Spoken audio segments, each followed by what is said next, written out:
Madam Brett Park in Beacon, New York. It's hard to imagine that this quiet, peaceful walking path was once filled with the activities of a country at war.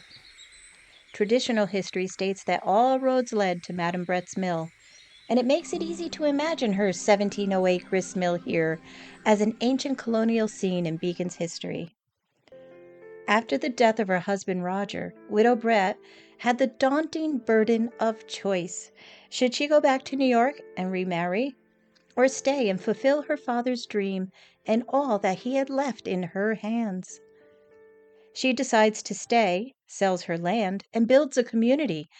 After 20 years, she's gained the reputation of being a strong and successful businesswoman. By now, Madam Brett's eldest son, Francis, and his wife, Margaret Thorne Van Wyck, are living at the homestead, assisting Catherine in her endeavors in raising their family.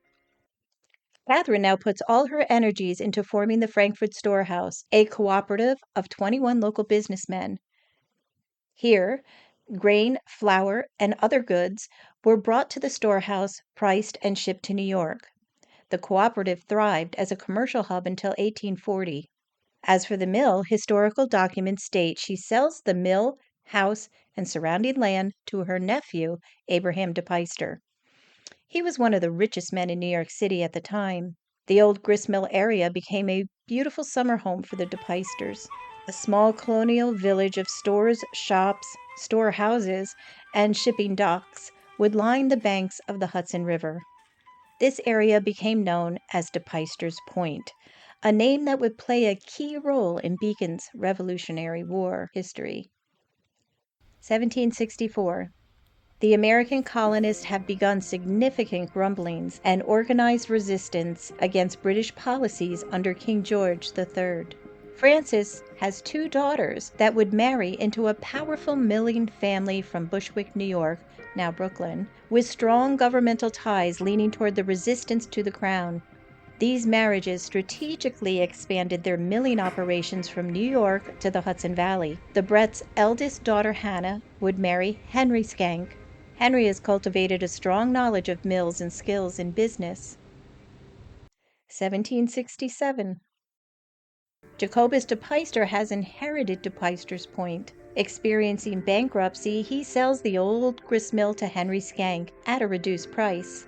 Henry sets up another mill on the creek near the homestead. For the next 9 years, he would run the mills, oversee the Frankfurt storehouse, as well as his own farm, and fill the homestead with 8 children. 1775. The colonial conflict has shifted from protest and boycotts to actual warfare. Henry's father, Abraham, has arrived in the Fishkills. Henry's brother Peter has also arrived and is now courting Hannah's sister Margaret. Henry is commissioned as major in the New York militia of Dutchess County. Rombout's precinct has become a patriot haven for civilians, soldiers, and refugees. 1776. Over the hills, east of the Highlands, Washington sets up the Fishkill Supply Depot, a massive logistical hub with barracks, warehouses, hospitals, a prison, and training grounds. DePeyster's Point, with its mills and river landing, become a vital supply and shipping complex for the Continental Army. 1777. Patriot versus Loyalist. Captain Thomas Bragg fought in the French and Indian Wars for many years. Removing from Long Island, he sets his sights on farming in Rombout's precinct. He refused to take the oath for the Patriot cause and was thrown in jail.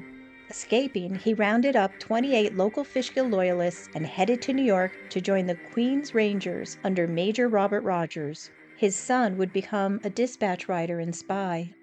Now the DePeysters from DePeyster's Point were unapologetic loyalists. Friedrich DePeyster was a British officer. He was among the first to enter in the attack at Fort Montgomery in October of 77. This was a merciless, brutal attack from which few patriots survived. Thomas Bragg also participated in that attack. He was wounded and carried a musket ball lodged in his arm for the rest of his life. After the fort fell, the British broke the river chain, sailed north, and burned Kingston as punishment for supporting the Patriots and to block shipping. Unaware of this network of loyalists and spies throughout the Fishkills, Henry Schenck was appointed with deeper responsibilities by Washington. He is now Assistant Commissary General in charge of wheat, flour, and bread. He opened his mountain lands for soldier encampments to keep watch on the valley below. Large pyramids of logs and brush would be set as signal fires along the mountains from New Jersey to Rombout's precinct should the British form another attack. Major Henry Schenck also opened his storehouse, his home, and mills. George Washington, now headquartered at Newburgh, assigns engineer Thomas Machen to strengthen the Hudson chain.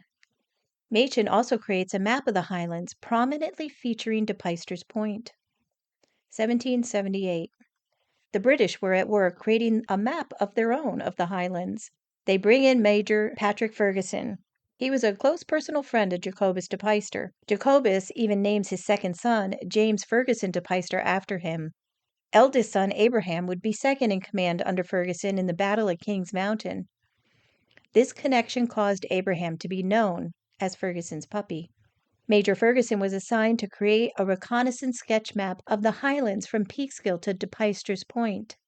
And there are a few things about this map I would like to point out.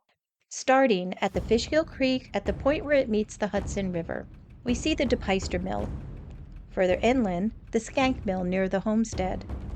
Then the Pine Mill, Halstead's Mill, noted as a loyalist, the Brinkerhoff Mill, clearly marked as Fishkill Village, the Van Wyck House, the barracks and more storehouses. Along the banks of the river going north is the Wiltsey Storehouse, the Brett Storehouse, the Bogardus Storehouse, with a special notation: the rebels make great use of Bogardus who keeps a ferry. But the most important notation, yet easily overlooked, is just above the Schenck Mill, and it says, Schenck's Mill, a great rebel.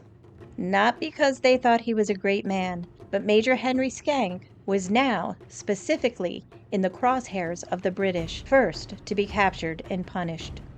As had been experienced in the battles of New Jersey, leaders and citizens alike were often thrown in the sugar house in New York City. For many years after the war, accounts were shared of the agonizing conditions of imprisonment. Bodies were stacked up daily of those that had died from starvation, disease, and worse. Henry and Hannah would have heard of these accounts from their network of family in New Jersey. Pierre Teller from Peekskill, father of the twins whose picture hangs on the wall of the homestead today, died in the sugar house. Major Henry Schenck and his wife knew fair well what they were risking. They must set their sights on the activities of war that was now in their front yard. The quiet colonial kitchen of our Madame Brett would now host her family's activities of war that would continue for 7 long years. Now, Hannah Schenck embodied the vital role of women in patriot contributions. While raising children, managing the home and mill, she hosted high-ranking officers and their wives amid constant threat of attack. Many families in the area had experienced actually being robbed of their chickens and food from some of the soldiers. Some were buying and selling alcohol. To rein the men into line, Henry's father Abraham had been assigned to keep a daily log of the camps and report to Washington. Over time, the mountain lands were stripped for firewood and building materials. Soldiers nicknamed the area the Horrible Highlands due to harsh winters, shortages, and isolation. The uniforms of the soldiers became worn to the point of nakedness. Washington sent orders to Major Schenck to find shirts, an almost impossible task. The community donated what little they had. 1783. The war is ended. The Treaty of Paris was signed on September 3rd. America is now officially an independent nation.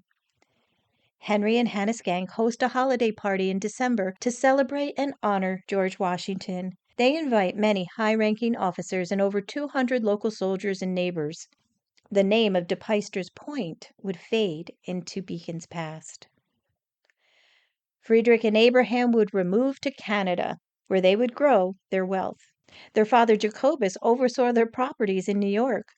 10 years later, they would be allowed back into New York under the assistance of Alexander Hamilton, and it was business as usual. Thomas Bragg was never able to retrieve his farm in America. He was given 2,000 acres of land for his loyalty to the crown. Thomas was captain of the ship that brought his family and others to New Brunswick to begin a new life, where his community thrived.